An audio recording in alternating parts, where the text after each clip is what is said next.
Towards a definition of censorship, Helen Freshwater.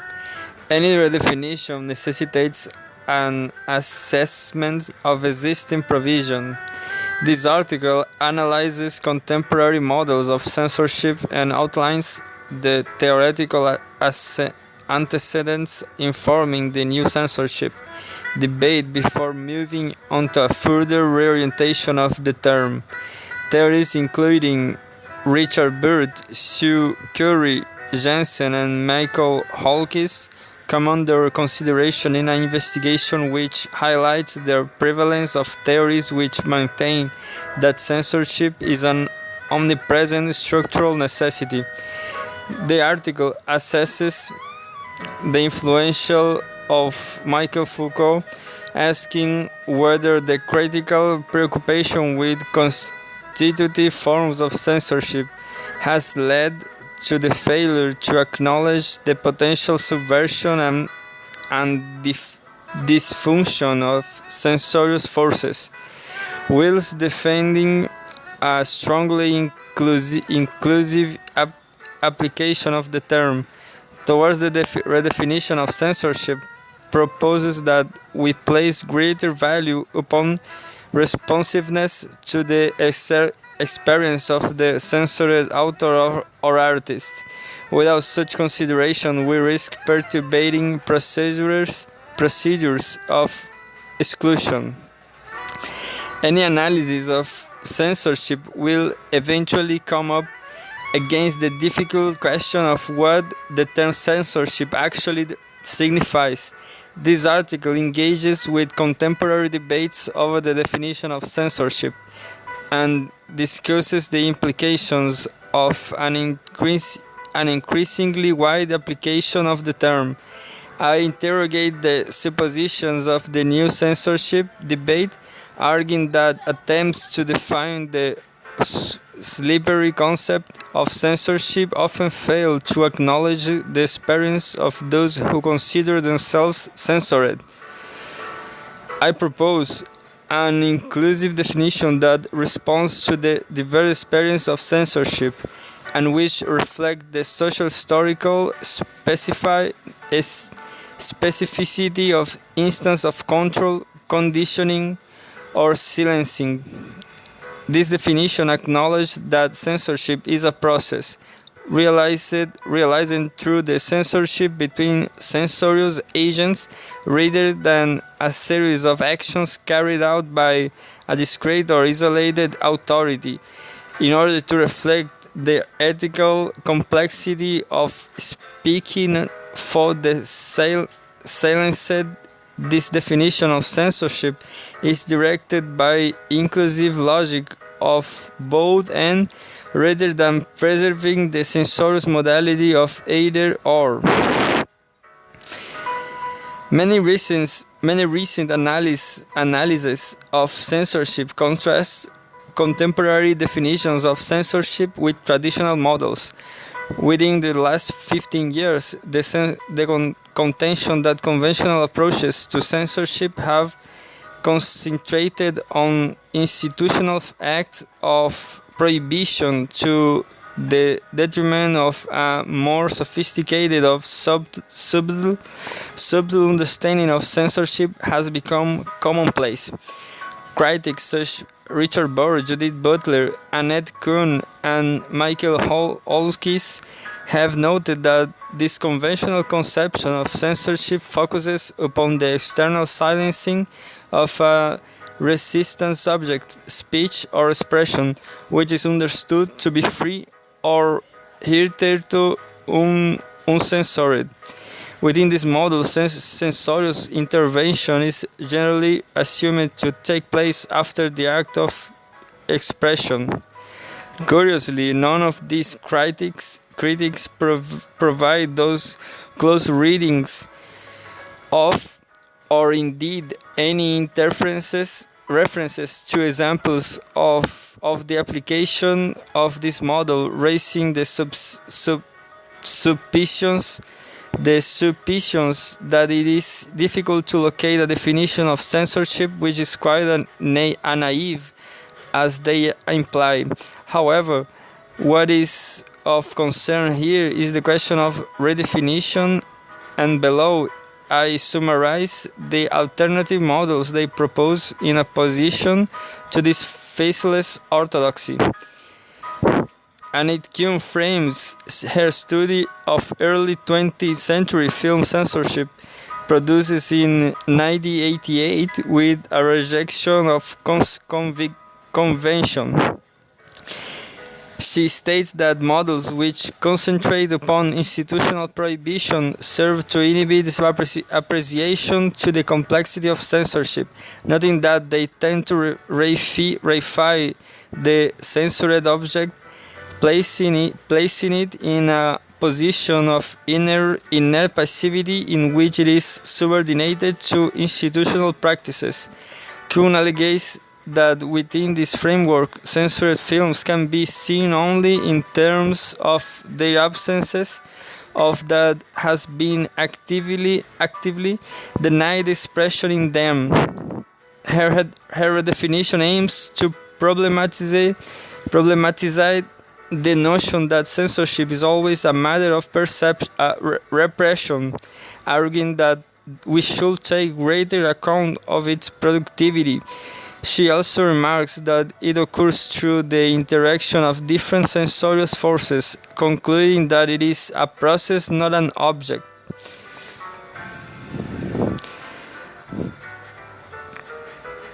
Censorship is not reducible to an circumscribed and predefined set of institutional activities, but is produced within an array of constantly shifting discourses, practices, and apparatuses. It cannot therefore be regarded as either fixed or monolithic. It is an ongoing process embodying complex and often contradictory relations of power. This emphasis upon a multiplicity of different discourses and practices is reiterated in the Sue Carey Jensen work Censorship, the Knowledge That Binds Knowledge and Power, which was published in 1991. She puts forward her alternative definition of censorship. My definition of the term encompasses all socially structured prescriptions or prescriptions which inhibit or prohibit dissemination of ideas, information, images, and other messages through a society's channels of communications, whether these obstructions are secured by political, economic, religious, or other systems of authority. It includes both over and covert prescriptions and prescriptions. Jensen draws attention to the power of constitutive as compared to regulative censorship, citing the significance of the taboos and more of the community and the underlying constructions of psychic and social forces. She proposes that we analyze the implicit structures of censorship rather than the more obvious operations of communicational and cultural control, which criticism has tended to focus upon the past, upon in the past. Constitutive censorship is also foregrounded in Michael Holkit's introduction to a special 1994 edition of the PMLA Corrupt Originals, The Paradox of Censorship. Holkit asserts that we should know better than to accept the conventional either hypothesis, the popular perceptions that censorship either exists or it does not. He notes that censorship may be inescapable and that removal of overtly repressive institutions or the introduction of legislation which promises to deliver free speech are merely palliatives.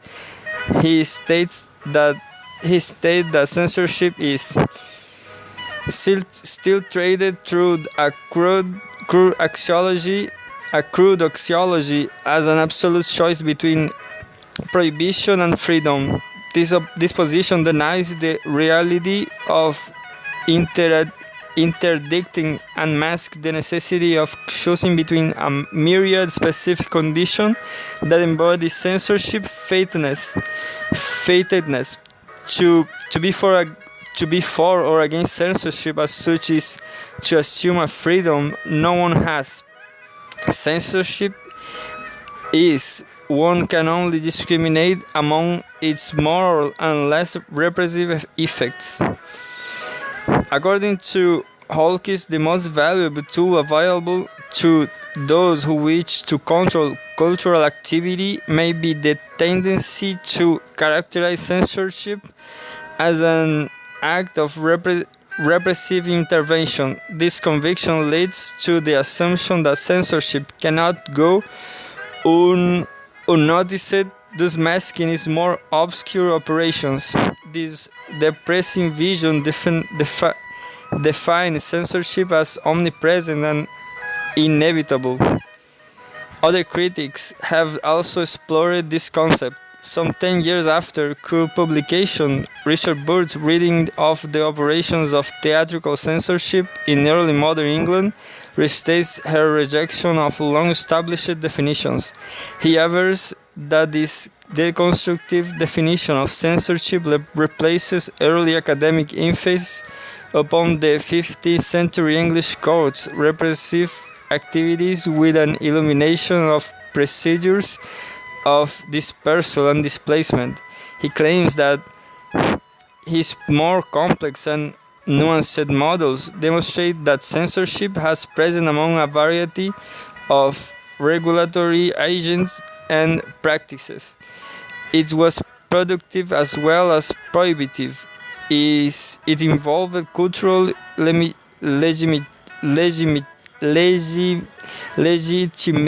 as well as delegitimation. Censorship was more than one thing, occurred at more than one place and at more than one time. But observed that this approach connects those terms that the more traditional model wishes to oppose: repression and diversity, production and consumption, censoring and under-censoring, and public and private.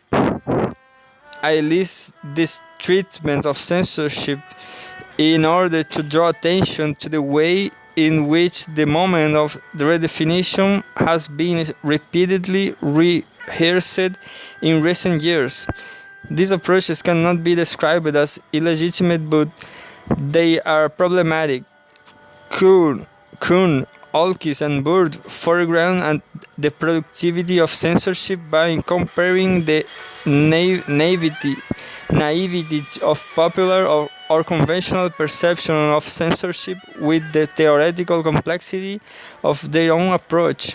My contribution to this ongoing process of redefinitions reject this tendency to renounce an unsophisticated or popular apprehension of censorship.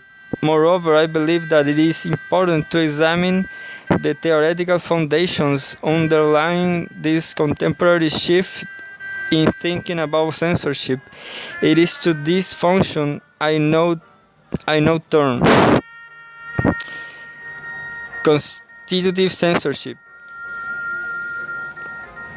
Whether Kuhn, Olkis, Jensen, and Bird acknowledges it or not, it is clear that contemporary definitions of censorship, which foreground its diverse, dispersed, and productive characters, are informed by the work of Michel Foucault. This influence should not be underestimated. After all, it was Foucault who encouraged us to escape from the limited field of juridical sovereignty and the state institutions, and instead base our analysis of power on the study of techniques and tactics of domination. Any recent scholarship which highlights censorship constitutive nature or draw out the complex interrelationship of censor and censored, how always a considerable depth to his examination of wide-ranging networks of disciplinary power and discursive practices. The ontology of censorship and its relation to power is a recurring theme in Foucault works. In the series The History of Sexuality, first published in 1976, he uncouples the links between censorship and contrast and constraint, suggesting that we have misunderstood the relationship between sexuality and repression. He contends that stories which characterize the 19th century as an era of puberty, modesty, and sexually